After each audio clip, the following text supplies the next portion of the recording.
Možná bychom se všichni tři měli sestěhovat. Vypadni. Vyrobilo Studio Virtuál v roce 2013. Bezva. Horská dráha plná zábavy. Dobrodružství bez zábran. Zní vám to povědomně? Ano. Je to tak. KIF se vrací ve zcela nových dílech. Jupi, zvládli jsme to společně.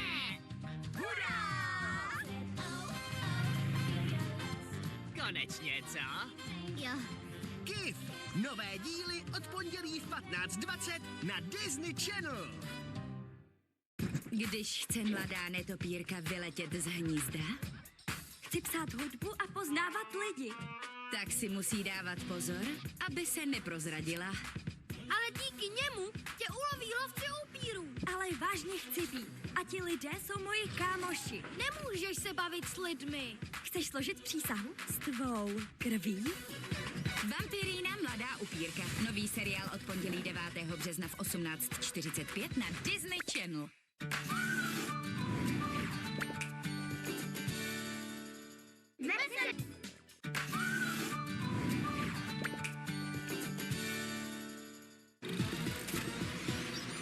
Připraveni na magická rána? Probouzejte se do vzrušujících dobrodružství s oblíbenými kamarády. Čeká vás s nimi spousta smíchu, radosti a zcela nových zážitků.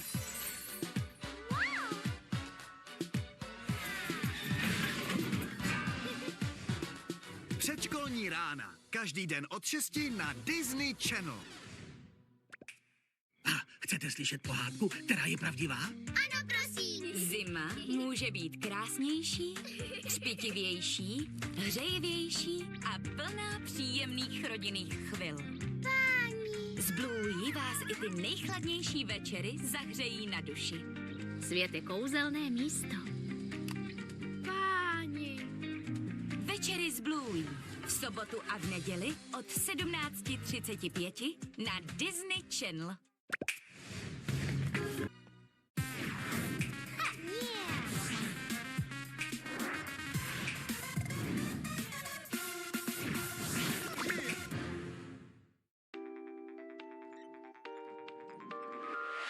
If we get it wrong, we'll make it right. We're not alone. Six can become one.